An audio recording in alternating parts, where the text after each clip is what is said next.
The wind, howling through the Blackwood Pass, sounded almost like the tearing of cloth, a violent noise that drowned out the frantic snapping of twigs under Luna's boots. She held the thick wool tighter around the 2 bundles pressed against her chest, their tiny, synchronized heartbeats the only rhythm keeping her moving forward. "They will track the scent, Luna." A voice had hissed to her just hours before, desperate and terrified. "If the king finds them, if he sees—" "He won't," she promised the silent trees. "He banished me. He discarded us." She stumbled, her knees hitting the frozen earth. But she scrambled up immediately, not daring to look back at the distant glow of the capital. She had to reach the high caves before the first snow, before David realized what he had thrown away. 5 years later, the mountain was unforgiving, but it was honest. It didn't smile while sliding a knife between your ribs. Luna preferred its harsh truths to the gilded lies of the Silver Moon Pack. She hauled the split logs toward the low stone cabin, built into the side of the cliff face. It wasn't much. Stone walls she'd reinforced herself, a roof patched with pine tar and shed bark. But it was impenetrable to most predators, and more importantly, it held no scent of her past. "Mama, look!" Luna dropped the logs onto the woodpile and turned. 2 small figures tumbled through the bracken, a chaotic blur of dark hair and scraped knees. Elias was in the lead, holding a squirming, unhappy-looking snow hare by the scruff of its neck. Leo trailed behind, his face smeared with dirt, watching his brother with wide, calculating eyes. "We caught it," Elias announced, thrusting the hare forward. "Can we keep it?" Luna wiped the sweat from her brow, her heart giving a familiar, painful squeeze. They were beautiful children, sturdy and wild, yet carrying a refinement in their features that belonged in a high court, not a mountainside shack. And their eyes. She couldn't look at them without seeing him. The piercing, stormy gray that belonged only to the Alpha King. "We don't keep things we plan to eat, El," Luna said gently, taking the hare. It was small, a pitiful meal, but meat was scarce this high up, and we respect the life it gives us. "But it's fluffy," Leo pointed out softly, stepping closer. He reached out a small, grimy hand to touch the fur. "So are the wolves down in the valley, Leo, and they wouldn't hesitate to eat you," she replied, her tone firm. She had to keep them cautious. The world below was dangerous, far more dangerous than the mountain. She quickly and mercifully ended the hare's struggles, ignoring the boy's slight flinches. It was a harsh lesson, but a necessary one. They had to be strong. Later, as the smell of roasting meat filled the small cabin, Luna watched them play on the worn rug by the hearth. They moved with a fluidity that was distinctly lupine, even in their human forms. They hadn't shifted yet. 5 was early for a full shift. But the wolf was close to the surface in both of them. She remembered the day she was cast out. The council chamber, the cold stone floor beneath her knees. David sitting on his elevated throne, his expression an unreadable mask of ice. The accusation of treason, a fabricated lie orchestrated by his ambitious beta, but one David chose to believe, or at least chose not to fight. "An Omega is a liability," he had said, his voice echoing in the silence. "A weakness the pack cannot afford." He hadn't known she was pregnant. She hadn't known herself until she was weeks into her exile, the sickness hitting her hard in a damp, miserable cave. The realization had been a terror sharper than the winter winds. If the council knew she carried the Alpha's heirs, they wouldn't have just banished her. They would have killed her. "Mama?" Leo's voice pulled her back from the abyss. "Yes, sweetie?" "Why don't we have a pack?" he asked, his gray eyes fixed on her. "The stories say wolves live in packs." Luna froze, the ladle in her hand hovering over the pot. This question came up more often lately. They were feeling the instinctual pull, the need for connection that she couldn't provide alone. "We are a pack," she said, forcing a smile. "Just the three of us. We are strong together." Elias frowned, throwing a wooden block across the rug. "Three isn't a pack. It's just a family. Packs are big. Packs have alphas." "We don't need an alpha," Luna said, her voice sharpening just a fraction. "We take care of ourselves." She turned back to the stew, her chest tight. They were growing, their instincts sharpening. How long could she keep them hidden? How long before the mountain wasn't enough? She pushed the thought away. She would keep them safe. It was the only promise she had left. The first signs of trouble didn't come howling. They came silently, carried on a shift in the wind. It was mid-autumn, the leaves a fiery canopy overhead. Luna was foraging for late-season mushrooms near the stream, the boys playing a short distance away. She was focused on identifying a particularly elusive cluster of chanterelles when the hair on the back of her neck stood up. A scent, faint, masked by pine needles and damp earth, but distinctly wolf, and not a rogue. The smell was too disciplined, too sharp. Silver moon, panic, cold and sharp, spiked through her. She dropped her basket, whirling around. "Elias! Leo! To me!" The boys, sensing the sudden urgency in her tone, abandoned their game of throwing stones and scrambled to her side. "What is it?" Elias asked, his small hands curling into fists. "Quiet," she hissed, pulling them close. She scanned the tree line, her senses straining. The scent was getting stronger, moving steadily upstream. Someone was tracking. She didn't wait. She grabbed a hand of each boy and ran, not back toward the cabin. That would lead the trackers straight to their home. But further up the mountain, into the treacherous scree fields where scents were easily lost. They scrambled up the loose rocks, their breath pluming in the crisp air. Luna's legs burned, but she didn't slow down. She needed height. She needed a vantage point. When they finally reached a narrow ledge overlooking the valley, she pushed the boys behind a large boulder and peered over the edge. A figure emerged from the tree line below. A large man, broad-shouldered and imposing, moving with a fluid grace that belied his size. He was examining the ground near the stream where they had been minutes before. Luna's breath hitched. Even from this distance, she recognized the stance, the arrogant tilt of the head. It wasn't just a scout. It was Marcus, the beta of the Silver Moon Pack, the man who had orchestrated her downfall. What was he doing here? This was far beyond their usual patrol routes. Had they found her trail after all these years? Marcus paused, lifting his head to sniff the air. He turned slowly, his gaze sweeping up the mountain face. For a terrifying second, Luna thought he looked directly at her. She shrank back against the stone, pulling the boys tighter against her. "Is he a bad man?" Leo whispered, his voice trembling slightly. "Yes," Luna replied grimly. "Very bad." They waited in agonizing silence for what felt like hours. Finally, when she dared to look again, Marcus was gone, but the relief was fleeting. He had been close, too close, and he wouldn't stop searching. The mountain was no longer safe. That night, back in the cabin, the fires seemed to provide no warmth. Luna sat awake long after the boys had fallen asleep, watching the embers die down. She had a decision to make. Running meant leaving the only secure home they had known. Staying meant risking discovery. She looked at the boys, their faces peaceful in sleep, their identical features a constant, dangerous reminder. She couldn't risk them. She began to pack. The journey down was harder than the climb up.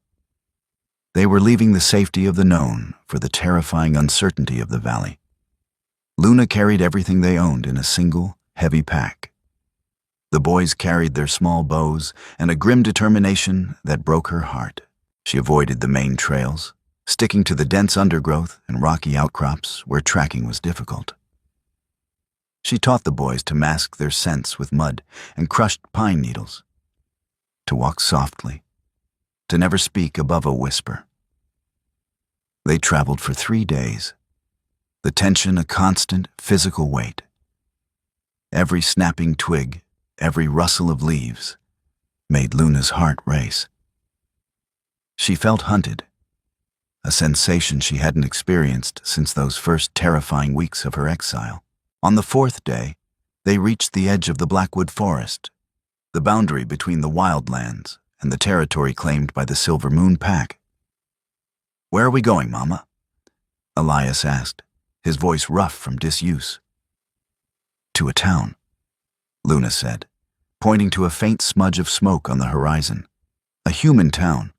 We can blend in there, hide in plain sight." It was a risky plan. Humans were unpredictable, and the pack often traded in the border towns. But it was better than being caught in the open wild. They entered the town of Oakhaven at dusk.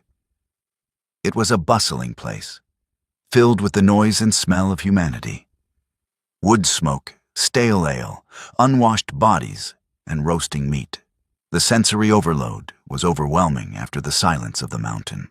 The boys huddled close to her, their eyes wide with fear and fascination.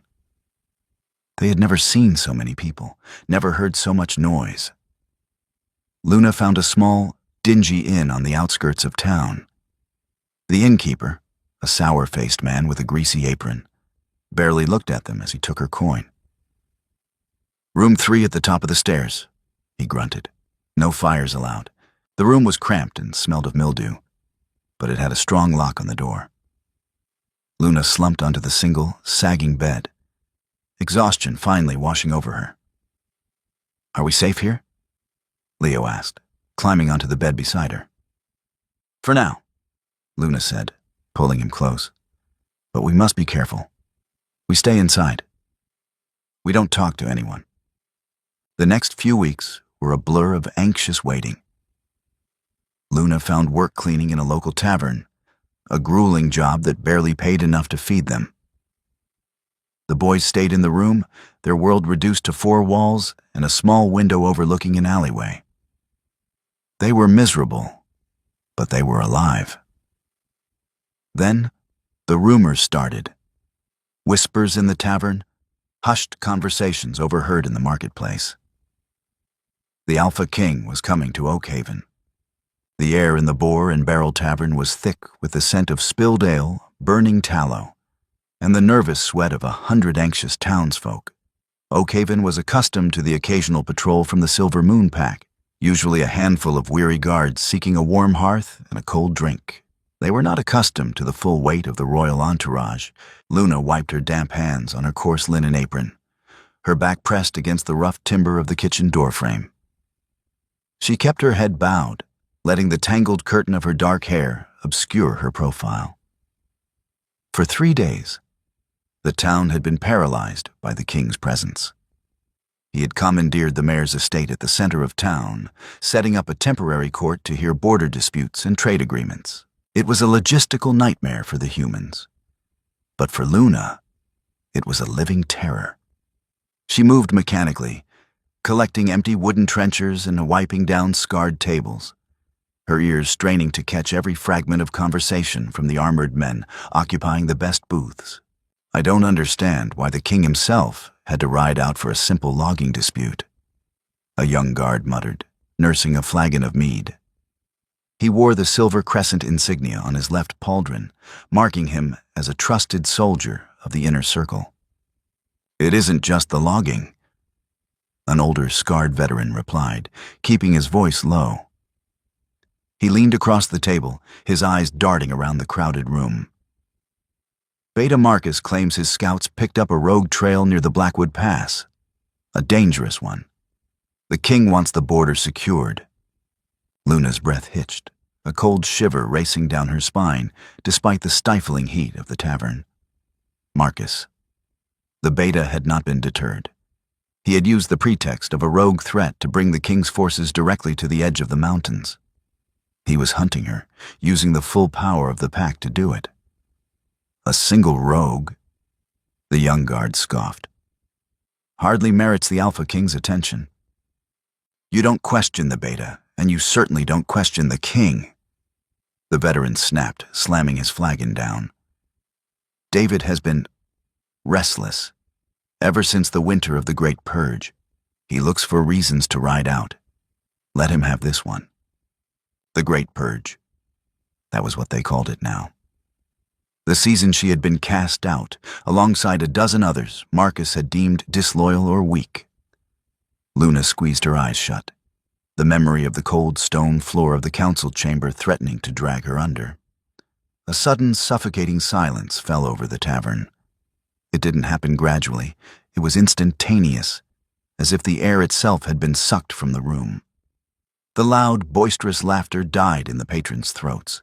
Luna's wolf, dormant and suppressed by years of fear, whined softly in her mind. The hairs on her arms stood upright. The scent hit her a second later, crushed pine needles, ozone right before a lightning strike, and the deep, rich musk of ultimate authority. She dared to peek through the gap in the kitchen doors. He stood in the entryway, flanked by 4 elite guards. King David. 5 years had carved harsh, unrelenting lines into his face. He looked broader, his shoulders carrying an invisible, crushing weight. He wore a simple tunic of dark leather and a heavy woolen cloak, but he needed no crown to command the room. His presence was a physical force, demanding submission. Luna clapped a hand over her mouth to stifle a gasp, shrinking back into the shadows of the pantry. Her heart hammered against her ribs like a trapped bird. He was here. He was 20 feet away. David's stormy gray eyes swept the room, indifferent to the terrified humans and bowing soldiers. He looked exhausted, the shadows beneath his eyes speaking of sleepless nights and a restless soul. Beside him stood Marcus, the beta's sharp, calculating gaze assessing every dark corner. "Clear a table," Marcus barked at the trembling tavern owner. "The king requires refreshment before the evening council." Luna retreated further into the kitchen, pressing herself into the narrow space between the flour sacks and the stone hearth. She couldn't breathe. She couldn't move. She waited for the agonizing shout of discovery, for Marcus to catch her scent beneath the smell of old grease and sour wine. Out in the tavern, David suddenly stopped walking. He tilted his head, his nostrils flaring slightly. A deep, rumbling growl vibrated in his chest, so low it was felt more than heard. He turned his head slowly, his piercing gaze locking onto the swinging wooden doors of the kitchen. "My king?" Marcus asked, his voice tight with sudden alarm. David didn't answer. He took a slow, deliberate step toward the kitchen doors. Luna squeezed her eyes shut, tears of absolute terror leaking from the corners. She wrapped her arms around herself, silently begging the moon goddess for mercy. "Please, not them. Spare the boys. It's nothing," David murmured suddenly, his voice rough, like stones grinding together. He broke his gaze away from the doors, shaking his head slightly. "Just the stench of this place. Bring the ale, Beta. Let's be done with this wretched town." Luna remained frozen in the dark pantry, long after the royal party had finished their drinks and departed, her body trembling violently in the aftermath of the storm. The tiny, rented room at the top of the inn felt smaller than ever. The morning sun struggled to penetrate the single, grime-caked window, casting long, dusty shadows across the uneven floorboards. Elias paced the length of the room, his small hands clenched into fists at his sides. He walked with a restless, prowling gait that made Luna's chest ache. It was the walk of a caged wolf. "It smells like sickness here, Mama," Elias complained, pausing to press his forehead against the cool glass of the window. It smells like too many people and old food. We want the trees. I know, Elle, Luna said softly, sitting on the edge of the sagging bed and mending a tear in Leo's tunic. Her fingers were clumsy, still trembling slightly from the near miss the night before. Just a little longer. We just have to wait for the soldiers to leave. Leo was sitting cross-legged on the floor, stacking small wooden blocks with meticulous precision. He didn't complain as loudly as his brother, but his gray eyes were dark and troubled. "The loud men downstairs?" Leo said quietly, not looking up from his blocks. "They have wolves inside them. I can feel it humming." Luna paused her stitching, a cold dread washing over her. "You mustn't reach out to them, Leo. You must keep your wolf completely hidden. Do you understand? It's a game of hide and seek, and we cannot lose." "I'm tired of hiding," Elias muttered, turning away from the window.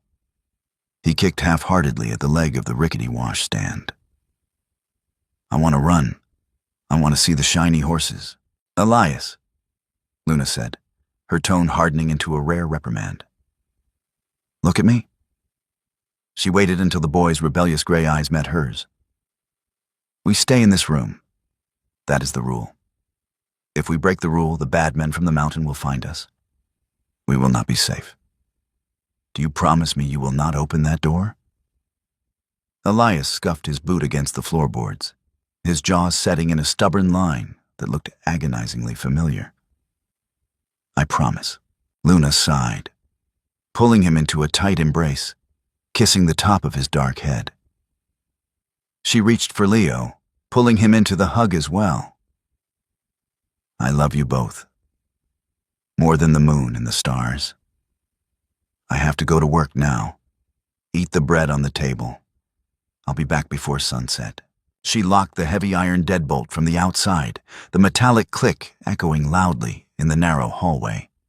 She hated leaving them, but the few coins she earned at the tavern were the only thing keeping them from starving in the gutters. For the first few hours, the boys obeyed. They ate the dry bread in the silence and played a quiet game of marbles on the rug. But as the afternoon wore on, the town outside began to swell with noise. Horns blared in the distance, the rhythmic, thundering sound of a military parade marching through the main square drifted through the thin walls. Elias went back to the window. He rubbed the grime away with his sleeve. Down in the street, the procession was beginning. Banners of silver and blue fluttered in the autumn wind. Men in shining armor rode magnificent, towering war horses. "Leo, look," Elias breathed, his eyes wide with awe. Leo abandoned his blocks and scrambled up beside his brother. They watched the spectacle, completely captivated. The instinctual draw of the pack, the primal pull toward strength and order, tugged fiercely at their young minds. "I can't see the front," Elias complained, pressing his cheek flat against the glass.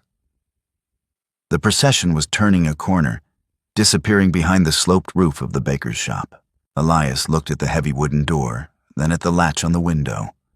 It was old and rusted, but not locked with a key. "Mama said no," Leo whispered, reading his brother's mind. "We won't go out the door," Elias reasoned, his logic flawless in the mind of a 5-year-old. "We'll just go on the roof, just to look over the baker's shop. We'll come right back. She won't even know." Leo hesitated, torn between obedience and the overwhelming instinctual desire to see the wolves in armor. He nodded slowly. It took Elias 3 tries to pry the rusted window latch upward. The hinges squealed as he pushed the frame open. The crisp autumn air rushed in, carrying the tantalizing scents of roasting meats, sweet pastries, and the heavy, intoxicating musk of the marching pack. Elias climbed out onto the sloping, shingled roof, balancing with unnatural, lupine agility. He reached a hand back for Leo. Together, they scrambled up to the peak of the inn's roof, the bustling town of Oakhaven spreading out below them like a vibrant, chaotic tapestry. They crept along the adjoining rooftops, entirely focused on the parade below, unaware that the steep pitch of the blacksmith's roof was slick with morning dew. Elias slipped first, grabbing Leo's tunic. They tumbled down the incline, landing with a heavy thud in the hay-filled cart parked in the narrow alley beside the main square. They were off the roof. They were in the street, and the Alpha King's procession was turning the corner, coming directly toward them. Down in the tavern, a heavy clay mug slipped from Luna's wet fingers and shattered against the floorboards. She stared down at the jagged shards of pottery, a sudden, blinding panic seizing her chest. It wasn't just a dropped mug. It was a visceral, physical snapping of the bond she held with her children. She felt a spike of sheer adrenaline that wasn't her own, followed by a wave of overwhelming sensory input. "Hey, watch it, girl!" The barkeep yelled from across the room. Luna didn't hear him. She untied her coarse apron, dropping it onto the floor over the broken clay. She didn't ask for permission. She simply turned and bolted through the tavern doors, ignoring the angry shouts of the patrons. She ran through the crowded, muddy streets, pushing past merchants and farmers, her breath coming in ragged, terrified gasps. The maternal instinct, amplified by her suppressed wolf, screamed at her that the boys were in danger. She reached the inn and took the narrow stairs 3 at a time. Her hands shook so violently she could barely turn the key in the heavy iron lock. The door swung open. The room was empty. The window was wide open, the faded curtain flapping uselessly in the cold breeze. Luna let out a strangled, breathless cry. No, no, no, no. She leaned out the window, staring at the rooftops. She caught the faint, undeniable scent of their fear lingering on the shingles. They had gone toward the town square, toward the procession, toward him. Luna threw herself back into the hallway and sprinted for the stairs. In the alleyway beside the square, Elias and Leo scrambled out of the hay cart. They were covered in dust and stray bits of straw, their knees scraped from the fall. They stood at the very edge of the alley, frozen in place as the roaring crowd of the main square pressed in around them. The royal procession had halted. The mayor of Oakhaven, a portly, nervous man, was standing on a wooden platform, attempting to read a formal declaration of gratitude to the king. David was not on horseback. He had chosen to walk among the people, a political gesture that Marcus had strongly advised against. He stood tall and rigid, his hands clasped behind his back, projecting an aura of absolute, terrifying power. Elias and Leo stared at him. They didn't know who he was, but their young wolves recognized the ultimate authority in his stance. They couldn't look away. David endured the mayor's droning speech, his jaw clenched tight. He hated these human towns. He hated the noise, the deceit, the constant maneuvering. He wanted nothing more than to return to the quiet of his chambers, to the crushing solitude he had sentenced himself to 5 years ago. A sudden shift in the wind carried a scent over the stench of the unwashed crowd. David stopped breathing. It was a ghost, a phantom scent he had chased in his nightmares for half a decade.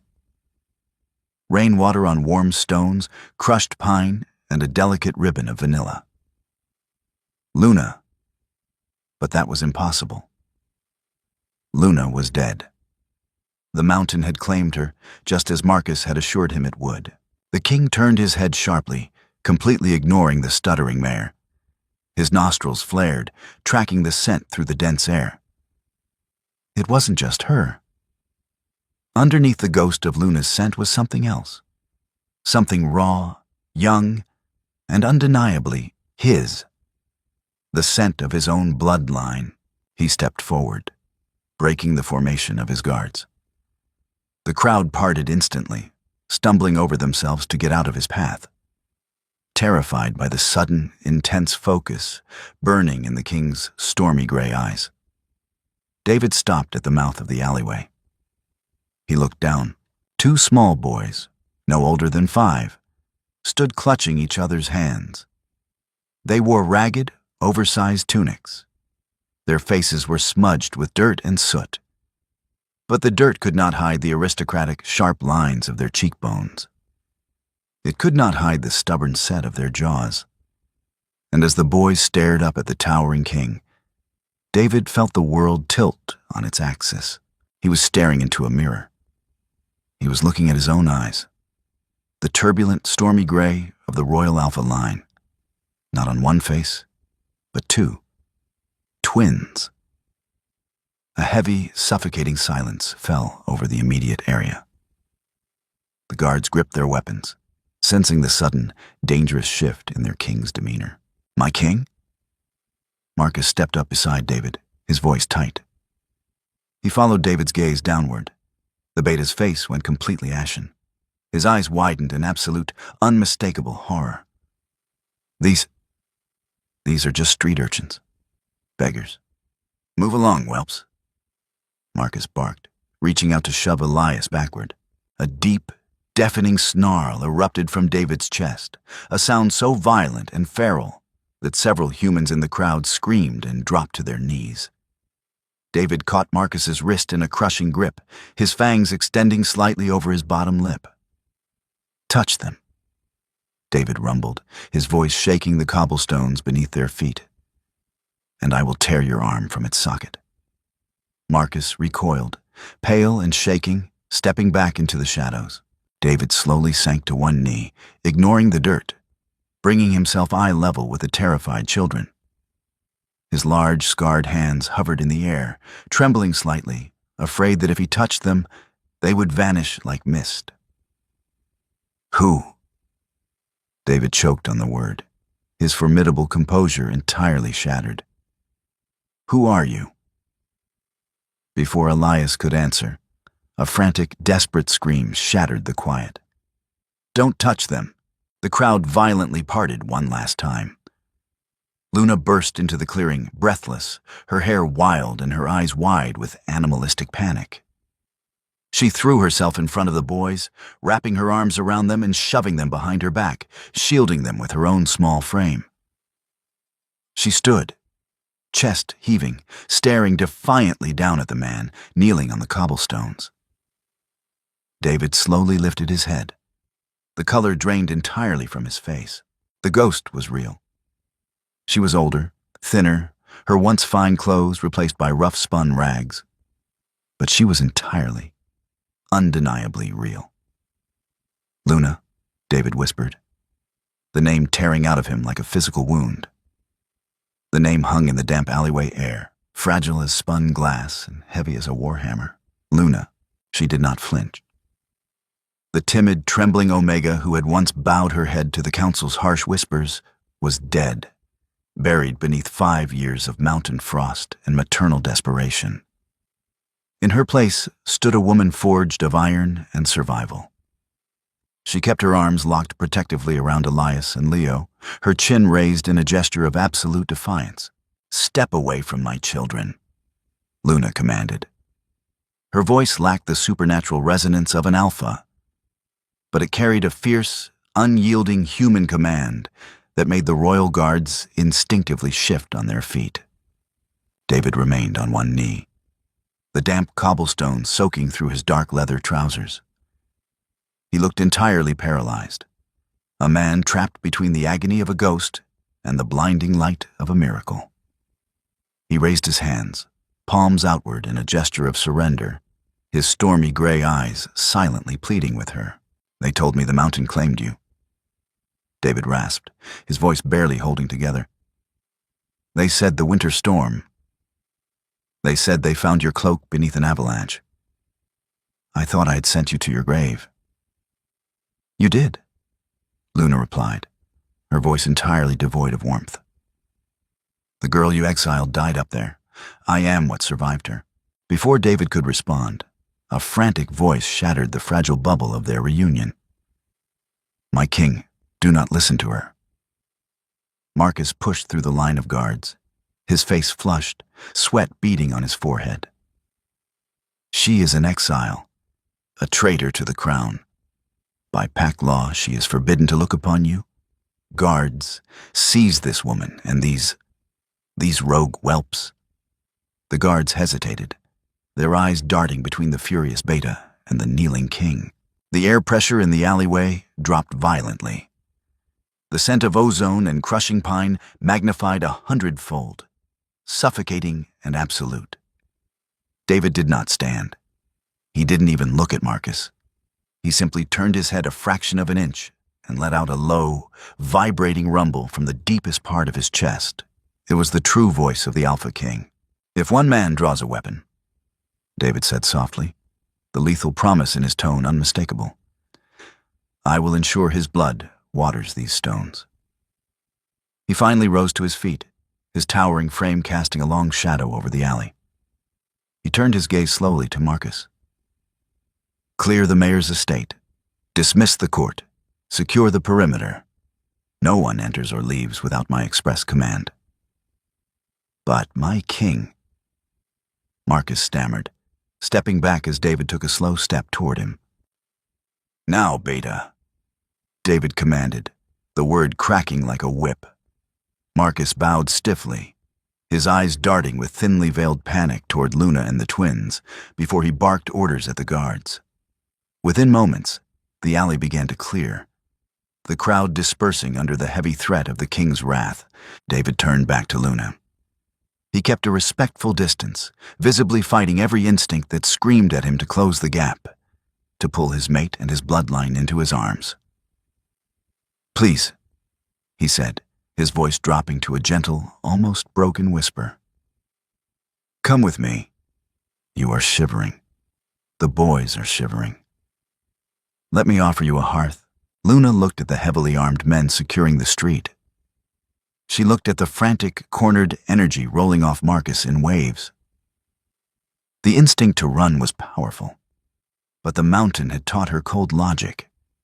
She could not outrun a royal guard on foot with 2 5-year-olds. "We will walk," Luna said coldly, tightening her grip on her son's hands. "But if you try to separate us, David, I will tear out the throat of the first man who touches them. Law be damned." David closed his eyes, a flicker of profound pain crossing his features. "I would burn the world to ash before I let anyone separate you from them. You have my word." The walk to the mayor's estate was a silent, agonizing procession. Elias and Leo remained unusually quiet, their small hands gripping Luna's with white-knuckled intensity. They felt the electric tension in the air, the heavy, confusing scent of the towering man walking beside them, a scent that mirrored their own deep, unawakened instincts. Once inside the estate's opulent study, David dismissed the remaining guards, locking the heavy mahogany doors himself. The room was warm, dominated by a massive stone fireplace crackling with fresh cedar logs. Luna refused the plush velvet armchairs. She backed into the corner furthest from the door, pulling the boys behind her, establishing a tactical position. David stopped in the center of the room. He didn't move toward them. He simply looked. He looked at the ragged hems of Luna's dress, the calluses on her hands, the sharp hollows of her cheeks. Then he looked at Elias and Leo. He stared at the unruly dark hair, the aristocratic cheekbones, and those unmistakable, stormy gray eyes, watching him with suspicious intelligence. 5 years, David whispered, leaning heavily against the edge of the mayor's desk, as if his legs could no longer support him. 5 years of a silent, agonizing hell. And you were here. He looked up, a single tear cutting a clean line through the dust on his face. "Why did you not tell me? Why did you hide them?" "Tell you?" Luna let out a harsh, incredulous laugh that held no humor. "You sat on your throne, David. You looked down at me and declared me a liability. You let the council brand me a traitor on fabricated evidence. Why would I hand my children over to the wolves who threw their mother to the ice?" David recoiled as if physically struck. His jaw tightened, the muscles ticking beneath his skin as he processed her words. The evidence was a sworn confession. David said slowly, confusion warring with the rising tide of his anger. 3 border guards testified that you had brokered a deal with the rogue Pax. Marcus presented the intercepted letters. Letters bearing your scent, Luna. I was an Omega, David, she snapped back, her voice ringing off the wood-paneled walls. I couldn't broker a trade for a sack of flour, let alone a military alliance with rogues. I was framed. Someone wanted me gone, and you, the great and powerful king, were too blind, or too indifferent, to see the strings being pulled. David's breathing hitched. The pieces of a 5-year-old puzzle, jagged and bloody, began to rapidly click into place in his mind. The convenient timing of the accusations, the way Marcus had aggressively pushed for immediate exile before the winter storms hit. The swift discovery of her ruined cloak, just weeks later, preventing any further search. Marcus's own sister had been pushed forward as an eligible mate for the king a mere 6 months after Luna's supposed death. A low, terrifying growl began to vibrate in the room. It didn't come from David's throat, but from his chest, resonating through the floorboards. The sheer, oppressive weight of his fury made the flames in the hearth flicker and dim. Mama. Leo whimpered softly, pressing his face into her skirts. The sound snapped David out of his rage. He immediately drew his aura back, pulling the suffocating power deep inside himself. He took a deep, steadying breath, his eyes fixed on the heavy wooden doors. I was a fool, David said, his voice entirely hollow. A blind, arrogant fool. I allowed my counsel to rule me, and in doing so, I destroyed the only light in my life. He turned back to her, his expression resolute. But I will not be a fool twice. He crossed the room and yanked the heavy doors open. Marcus was pacing in the hallway, flanked by 2 elite guards. The beta jumped at the sudden noise, his eyes wide. Get in here, David commanded quietly. It was not a request. Marcus stepped into the study, his posture stiff, his eyes avoiding the corner where Luna stood. The guards pulled the doors shut behind him, leaving him isolated with his king. My king, Marcus began, his voice overly loud, attempting to project confidence. We must discuss the security risks. This woman is a known traitor. The fact that she has survived implies dark magic or rogue assistance. We must interrogate. Quiet, David said. He didn't shout. He didn't even raise his voice. But the command carried the absolute weight of his bloodline.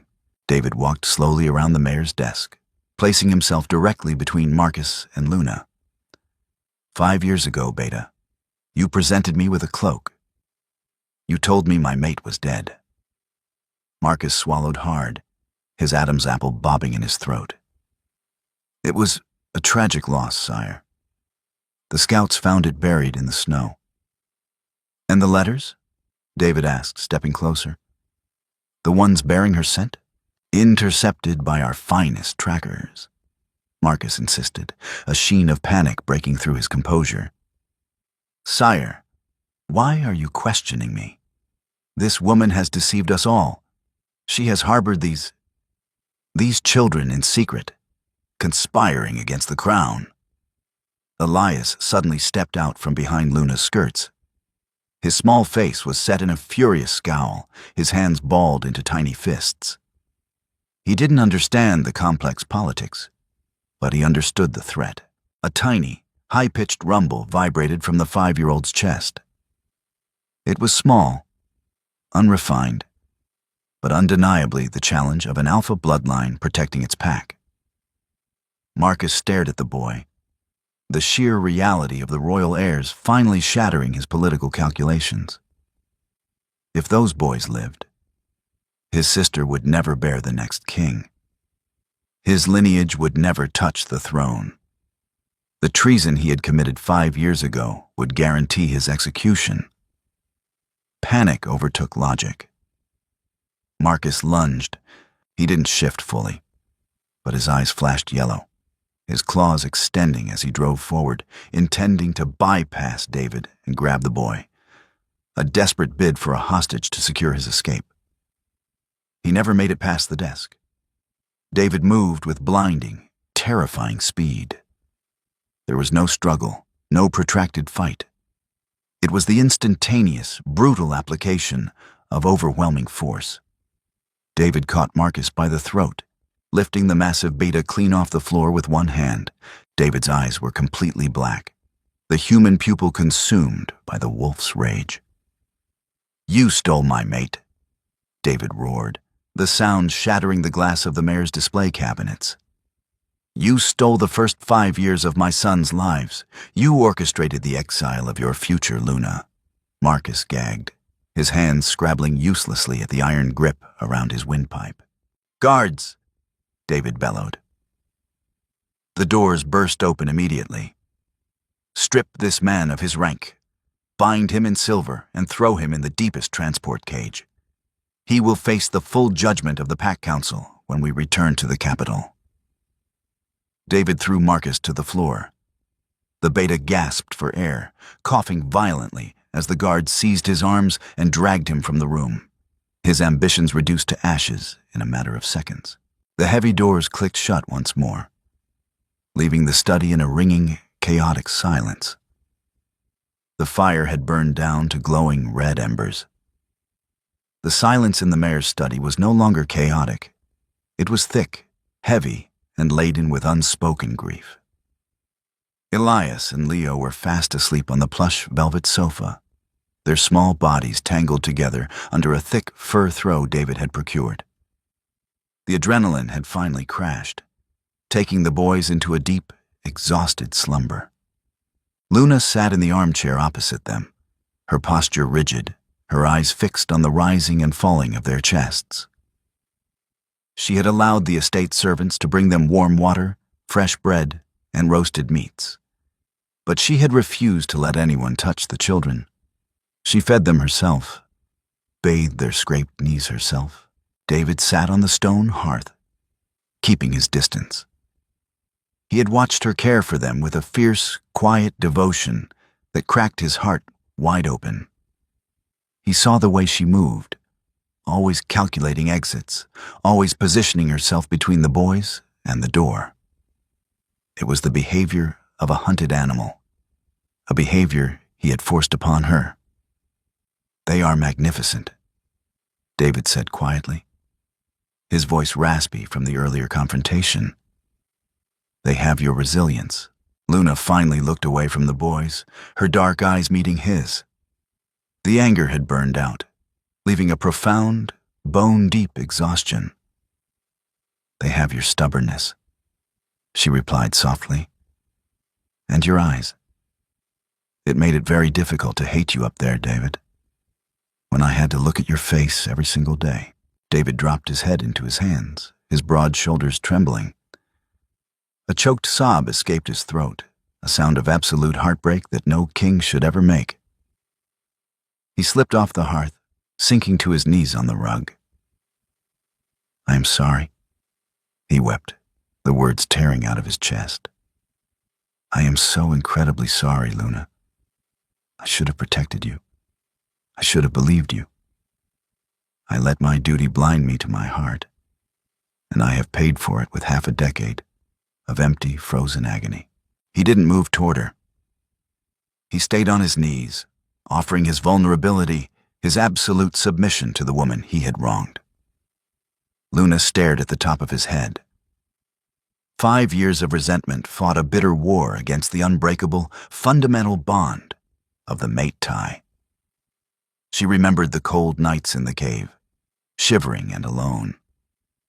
But she also looked at the man before her, a king who had just violently dismantled his own court to protect them.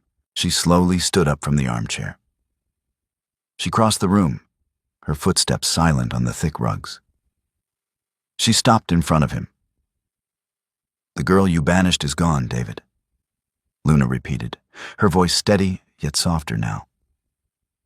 "I am not the quiet Omega who will sit in the shadows while the council debates my worth. I raised 2 alpha heirs on a mountain with nothing but a hatchet and a prayer. I will not return to the capital to be a victim. David looked up, his gray eyes shining with unshed tears and a sudden, fierce pride. You will never be a victim again. You are the Luna of the silver moon. You will sit beside me. Your voice will carry the weight of the crown, and the council will bow to you, or I will dismantle the council entirely. Luna took a deep breath. And the boys. They are wild, David. They know the trees, the snow, the hunt. They cannot be locked in a stone castle. They need the sky. Then we will bring the sky to them, David promised, his voice gaining strength. We will build a holdfast in the high woods. We will change the way the pack lives. Whatever you need, whatever they require, it is yours. He slowly raised a scarred, trembling hand, stopping inches from her cheek, waiting for her permission. Luna looked at his hand, then at the desperate, agonizing hope in his eyes. She closed the distance, pressing her cheek against his rough palm. A sharp, electric shock ran through her body. 5 years of severed connection snapping back into place with the force of a tidal wave. David let out a ragged breath, wrapping his arms around her waist and burying his face in the coarse fabric of her dress, holding her as if she were the only tether keeping him attached to the earth. Luna stroked his dark hair, a single tear finally escaping and tracing a path through the dust on her cheek. The mountain had forged her. The valley had tested her. But as she looked at her sleeping sons and the king kneeling at her feet, she knew the hardest journey was just beginning. They had survived the winter. Now they had to learn how to live in the spring. Thank you for reading A Banished Omega Raised Twin Wolves in the Mountains. Until the Alpha King recognized his own eyes. We hope you were captivated by Luna's journey from a discarded exile to a fierce mountain mother, and the dramatic redemption of King David as he uncovered the dark betrayals of his own court. The collision of pack politics, raw maternal instinct, and the undeniable pull of destiny makes this a story of profound resilience. If you felt the tension in the tavern or the heartbreak in the alleyway, please leave a like, share this story with your fellow fiction lovers, and subscribe for more original, cinematic tales. Let us know in the comments. What was your favorite twist, and what do you think the future holds for the reunited royal family?